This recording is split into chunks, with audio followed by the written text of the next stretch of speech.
DK. First DK tier is all about diseases. Outbreak is a current ability. It's up against Roiling Blood, which lets your blood boil act like pestilence, and the return, by popular demand, of Corpse Explosion. The way this works is if a target dies with your diseases on it, you can then target that corpse and blow it up. Next tier, we have 3 survivability buttons. You can choose Lichborn, you can choose Anti-Magic Zone, or you can choose Bone Shield. We're hoping that the blood decays don't just say, oh, I have to have this, because the other 2 can be pretty useful as well.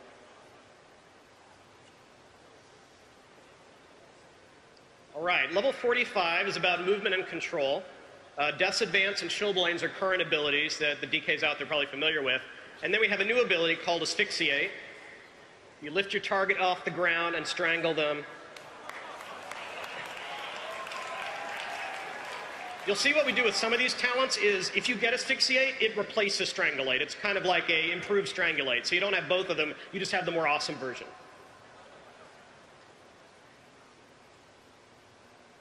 All right, level 60, we have a healing tier. DKs have always been a little bit about self-healing, particularly the tanks.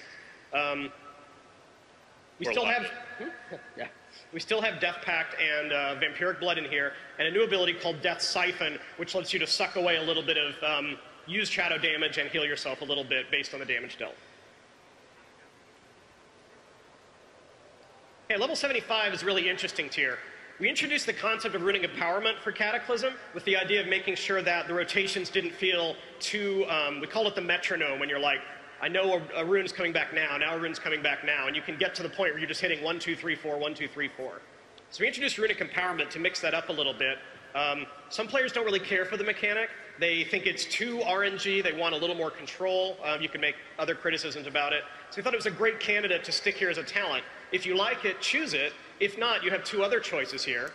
You can take the Runic Corruption, which just increases the rate you get runes back, or this is a really modified Blood Tap, where now you can take a depleted rune and turn it into a death rune.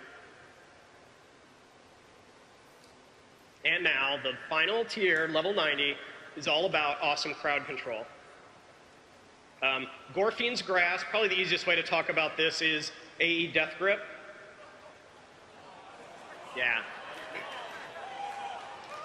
Remorseless Winter is kind of similar to the Lich King's ability himself. It's kind of a replacement for Hungering Cold. We had trouble balancing Hungering Cold at the end with the instant nature, and we didn't think the cast time really went over very well. So here, you can still do control, but it takes a little while to stack that 5 stacks up and then stuns the target at the end. And then finally, Desecrated Ground here. When you stand within the area, you're also immune to crowd control effects. It's also worth noting that all 3 of these abilities do some amount of damage. You know, again, we want them to be apple-to-apples choices, where if you're picking one of these abilities, you're not going to say, well, I have to pick this one just because it does a trivial amount of damage. Cool so far? Seem good? You with me?